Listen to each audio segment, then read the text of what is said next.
Sudah mandi belum? Hari ini kita mau ibadah sama-sama. Siap. Terlebih dahulu kita mau berdoa. Ayo kita berdoa sama-sama ya. Tuhan Yesus yang baik, terima kasih Tuhan buat kasih setiamu, penyertaan-Mu, kebaikan-Mu bagi kehidupan kami. Tuhan, sebentar kami mau beribadah, Engkau urapi setiap kami, tutup bungkus kami, melindungi kami Tuhan dimanapun kami berada. Kami percaya Engkau Allah yang menyertai kami. Terima kasih Tuhan, kami mulaikan ibadah kami di dalam nama Tuhan Yesus Kristus. Haleluya. Amin. Adik-adik, siapa yang di rumah punya jagoan? Tante Pris punya enggak? Punya dong Tante. Nah, pasti punya banyak jagoan. Tapi ada satu jagoan yang kuatnya luar biasa, hebatnya luar biasa, kasihnya luar biasa. Siapa namanya? Tuhan Yesus. Ya, namanya Yesus.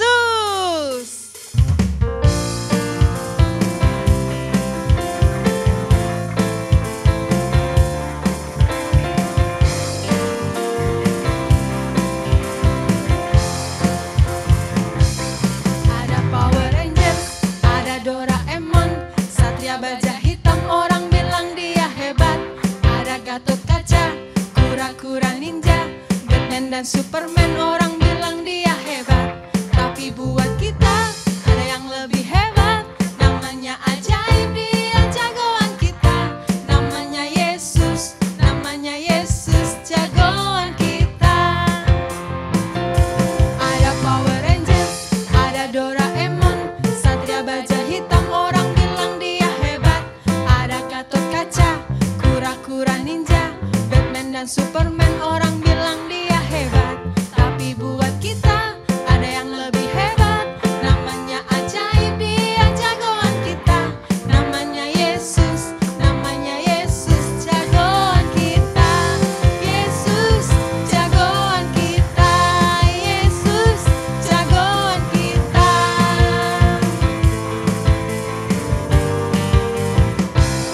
Ada Power Rangers, ada Doraemon, Satria Baja Hitam, orang bilang dia hebat. Ada Gatot Kaca, kura-kura ninja, Batman dan Superman, orang bilang dia hebat. Tapi buat kita ada yang lebih hebat, namanya ajaib, dia jagoan kita. Namanya Yesus, jagoan kita. Ada Power Rangers, ada Doraemon, Satria Baja Hitam, orang bilang dia hebat. Ada Gatot Kaca, kura-kura ninja, Batman dan Superman, orang bilang dia hebat. Tapi buat kita ada yang lebih hebat, namanya ajaib, dia jagoan kita. Namanya Yesus, jagoan kita. Yesus, jagoan kita. Yesus, jagoan kita. Yesus, jagoan kita. Yesus, jagoan kita. Haleluya. Haleluya. Senang ya Tante ya punya jagoan yang Oh, hebat dan luar tentunya. biasa. Siapa jagoan kita? Yesus. Yesus. Kita mau puji dia, kita mau muliakan dia lebih lagi. Yuk sama-sama kita nyanyi ya. Ya.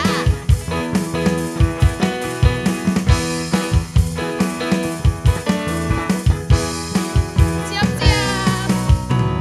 Hompila hompimpa, Yesus jagoanku. Hompila hompimpa, Yesus pujaanku. Ya ya ya. Hompila hompimpa,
kita ada sampai hari ini, semua karena kebaikan dan kemurahan Tuhan.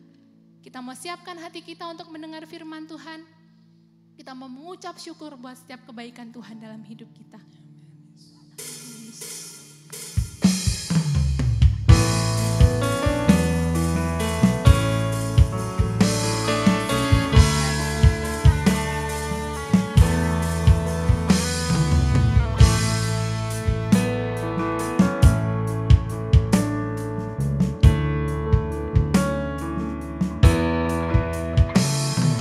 Bangku yang baik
Engkau berbicara kepada kami Tuhan, kami boleh mengerti setiap firman-Mu. Tuhan mengurapi guru kami juga, biarlah Tuhan sendiri berbicara melalui guru kami kepada setiap kami. Terima kasih Tuhan, kami serahkan firman Tuhan yang akan disampaikan ke dalam tangan Tuhan. Kami berdoa di dalam nama Tuhan Yesus Kristus. Haleluya, amin. Halo adik-adik, salam jumpa lagi bersama Tante Rere di ibadah online kita hari ini. Gimana kabarnya semuanya? Luar biasa. Ada yang batuk pilek? Oh ada. Cepat sembuh ya. Oke, apapun keadaan kita, sekarang kita mau siapkan hati kita untuk terima firman Tuhan. Yuk sama Tante Rere, semuanya kita duduk yang manis, siapkan Alkitab kita. Mari baca bersama. Kita buka di dalam 1 Raja-Raja pasal yang ke-17 ayat 1 sampai dengan yang ke-6. Nah, hari ini Tante Rere beri judul firman Tuhan, cara Allah menolong Elia. Coba ulangin. Cara Allah menolong Elia. Wah, siapa sih Elia itu? Yuk kita lihat yuk. Sama-sama, ini dia. Elia adalah seorang nabi Allah. Apa itu nabi Allah? Nabi Allah adalah seperti, ya kalau zaman sekarang dibilang seperti hamba Tuhan. Yang melayani Tuhan, yang memberitakan firman Tuhan, yang mendoakan orang-orang yang membutuhkan, ya, untuk dihibur, ya, sebagai uluran atau perpanjangan tangan Tuhan. Nah, Nabi Elia ini hidup pada masa di mana seorang raja Israel pada saat itu bernama Raja Ahab. Siapa? Benar, Raja Ahab. Nah, istrinya bernama Isabel. Lalu coba lihat di sini. Ini dia nih. Raja Ahab dan istrinya Isabel, bukan Isabel ya. Nah, Raja Ahab dan Isabel ini mereka memerintah dengan penuh kekerasan. Dan pada masa itu dia adalah seorang raja yang paling jahat dari segala raja yang pernah memimpin di Israel. Mau tahu? Salah satunya kejahatan yang membuat hati Allah pada saat hari itu sangat sedih. Raja Ahab menyuruh bangsa Israel menyembah Baal. Loh, siapa itu Tante Re Baal? Yuk kita lihat yuk, mana sih? Nah ini dia Baal. Baal adalah ya dewa yang dibangun oleh tangan manusia sendiri tuh. Dibentuk, ya dibuat, ada yang dari emas, sana lihat ya, perak, perunggu. Lalu mereka sembah. Waduh. Bener nggak kayak gitu? Padahal firman Tuhan bilang, ya hanya satu Allah yang kita harus sembah, yaitu Tuhan Yesus Kristus. Tapi pada zaman Raja Ahab dan Isabel, istrinya, membangun sebuah patung yang dinamakan Dewa Asyera untuk disembah.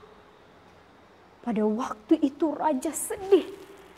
Dan kemudian Allah berfirman kepada Nabi Elia.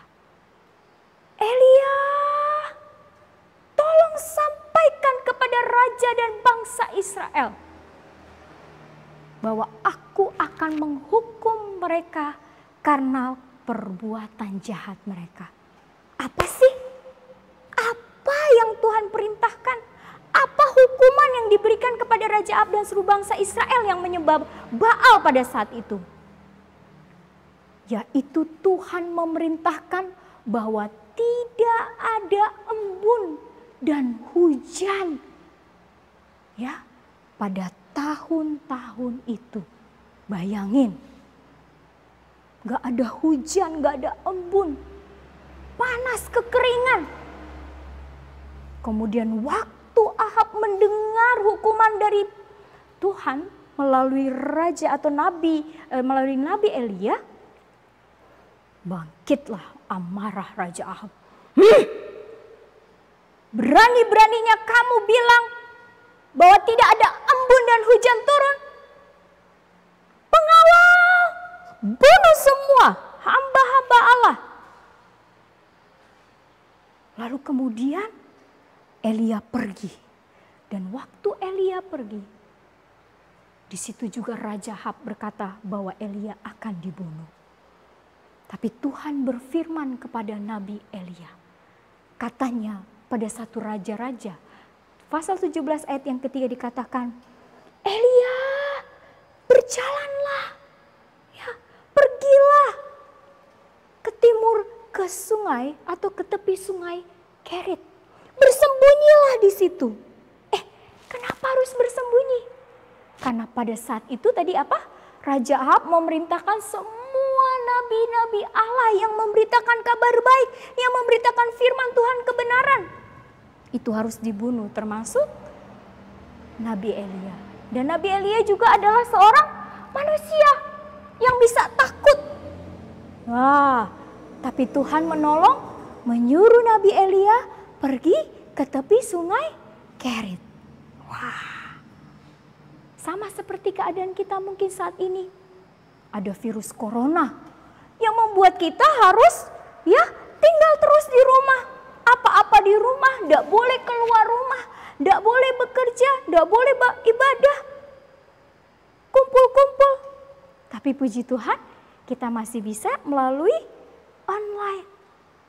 Tuhan kasih kita hikmat. Amin. Begitu juga dengan Nabi Elia. Tuhan berikan dia kesempatan untuk bersembunyi supaya tidak dibunuh. Kalau orang bersembunyi gimana? Siapa pernah mentak umpet? Wah, sama-sama Tante Dari juga pernah mentak umpet.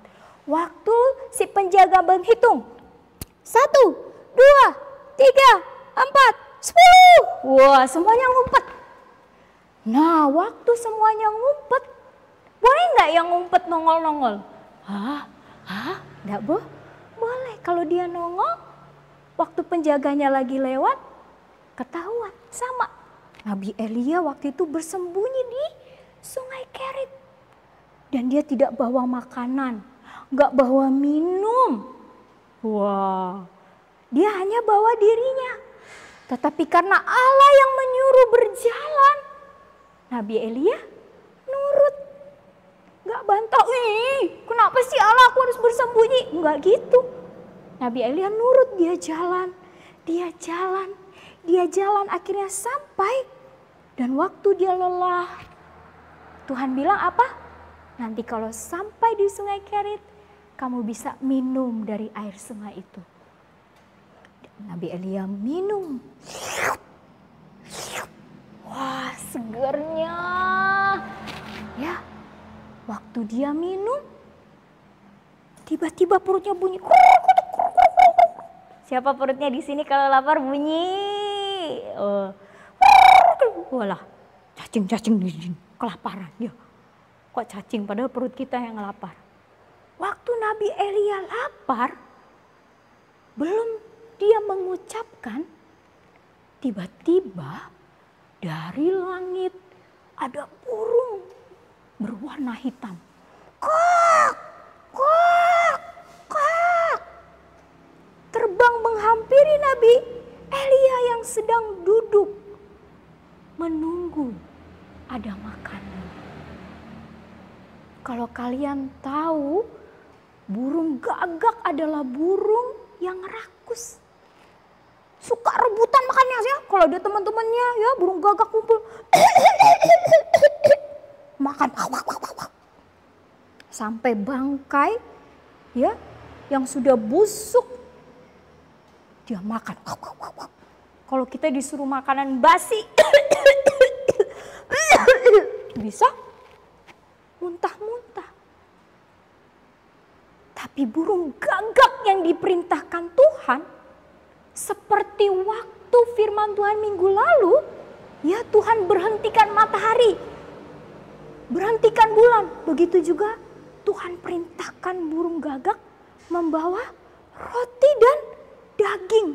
Bayangkan dari pagi, siang, bahkan malam hari. Lihat, Tuhan berikan roti. Mungkin rotinya ya, ada roti keju, ada roti coklat, ada stroberinya. Enak ya. Ada apa lagi? Ada daging. Siapa di sini suka makan steak? Waduh, dagingnya lezat sekali. Karena dikirim langsung diperintahkan oleh Tuhan. Wah, tepuk tangan dulu. Cara Allah menolong Nabi Elia luar biasa. Karena Nabi Elia ini nurut. Dia tetap tinggal di mana Tuhan suruh untuk dia bersembunyi. Dan dia bersyukur walaupun dia harus minum air sungai Kerit tanpa mungkin gak dimasak. Tapi Nabi Elia gak sakit perut. Gak murus-murus walaupun airnya tidak dimasak. Nah, Tante Rere tanya, coba kalau kita di rumah ya, yang menyayangi kita, yang mungkin ngelonin kita tidur, yang menyanyikan, yang membacakan cerita waktu kita mau bobo, yang menyiapkan makan minum kita, yang memberikan kecupan di pipi, ya, di dahi. Siapa yo? Yang membelikan mungkin, aduh papa sepatuku udah jebol, aduh papa aku bosan aku main sepeda, aduh ma aku pengen mainan supaya ada mainan di rumah selama libur online ini atau sekolah online. Siapa? Papa, iya. Siapa lagi? Mama, siapa lagi? Engkong, ih bener deh. Siapa lagi? Emak, oh iya. Siapa lagi? Cece, Koko, atau Anti, ya? Wah, banyak sekali yang menyayangi kita. Tapi kita sudah bilang terima kasih nggak sama mereka? Coba Tante Re kasih beberapa detik aja bilang, terima kasih Papa Mama, terima kasih Cece Koko, terima kasih. Siapa lagi? Engkong Emak, I love you. Makasih udah sayang aku, udah mendoakan aku. Jangan lupa bilang terima kasih. Nah, adik-adik, kesimpulan cerita hari ini bahwa cara Tuhan menolong Nabi Elia yang pertama adalah karena Elia selain dia hamba Tuhan yang selalu melayani dan menyenangkan hati Tuhan, dia adalah seorang yang nurut. Nah, sekarang kita mau belajar. Kalau kita diperintahkan misalnya oleh orang mama, papa untuk melakukan demi kebaikan kita, boleh bantah nggak? Nggak boh. Kalau dari guru sekolah disuruh kerjain PR secara online, males nanti aja. Taunya PR-nya udah numpuk. Harus nurut, kerjakan sampai selesai. Lalu apa lagi? Nabi Elia tidak bersungut-sungut. Walaupun dia hanya minum air sungai Kerit, nggak minum susu, nggak ada Coca-Cola, nggak ada Sprite ya. Waduh, nggak ada es Milo, waduh nggak ada kopi waktu itu ya, cuma air sungai dia minum. Tapi tidak dicatat di Alkitab Nabi Elia bersungut-sungut, nggak ada. Dia bersyukur, bahkan walaupun dia hanya makan roti, makan daging saja, nggak ada nasi. Ya, nggak bisa masak. Orang lagi bersembunyi, nggak bawa rice cooker, nggak bawa kompor. Dia dipelihara oleh Tuhan melalui burung gagak. Dan dia menerima dengan penuh sukacita. Jadi adik-adik, yang pertama harus apa? Nurut, nggak boleh bantah. Yang kedua harus apa? Terus bersyukur dengan apa yang ada yang Tuhan sediakan dalam hidup kita. Yang ketiga, menerima apapun yang Tuhan izinkan yang harus kita lalui hari-hari ini dengan terus bersandar kepada Tuhan. Amin? Amin. Nah, sebelum kita berdoa, yuk kita buka bersama-sama dalam Filipi pasal yang keempat, ayat yang ke-6. Di situ ya dikatakan apa? Janganlah kamu khawatir. Tentang apa? Tentang semua hal. Coba bilang sama papa mamahnya, sama diri kita sendiri. Ya, Pa, Ma, jangan khawatir. Coba sebut namanya masing-masing. Ya, Rere jangan khawatir tentang semuanya, segala sesuatu ya. Oke, Tuhan berkati kita semua. Kita sudahi firman Tuhan pagi hari ini. Yuk semuanya kita berdoa, duduk yang manis, lipat tangannya, kita tutup mata. Haleluya, haleluya. Terima kasih Tuhan Yesus buat firman-Mu pagi hari ini. Bagaimana Engkau menolong Nabi Elia dengan cara yang ajaib, dengan mengirimkan burung gagak untuk memberi roti dan daging dari pagi, siang, dan malam, memelihara secara jasmani, memberi minum melalui sungai Kerit, dan memberi perlindungan dari segala perbuatan jahat yang akan dilakukan oleh Raja Ahab. Dan kami percaya hidup kami pun Engkau akan luputkan dari segala yang jahat. Hidup kami pun akan Engkau berkati baik jasmani maupun rohani. Untuk itu tambahkan ketaatan kami, hati yang nurut kepada firman Allah, suka akan firman Allah dan melakukannya. Dan kami terus bersyukur dengan apa yang Tuhan berikan dalam hidup kami. Dan kami terus Tuhan meluaskan setiap apa yang Kau mau kerjakan dalam hidup kami, supaya kami menjadi anak-anak-Mu yang semakin indah di pemandangan-Mu. Buat kami tidak khawatir Tuhan, karena Engkau akan memberikan apa yang menjadi kebutuhan, baik anak-anak-Mu, baik orang tua, bahkan seluruh pergumulan hari-hari ini Tuhan akan lalukan, berhentikan, bahkan lenyapkan segala virus COVID yang ada di seluruh muka bumi ini. Berkati kota kami, berkati gereja kami, dan berkati kehidupan keluarga kami. Dan sepanjang minggu ini kami sudah serahkan di dalam nama Tuhan Yesus Kristus yang akan menyertai dan menjadikan berhasil apa yang akan kami kerjakan. Haleluya, amin. Tuhan berkati.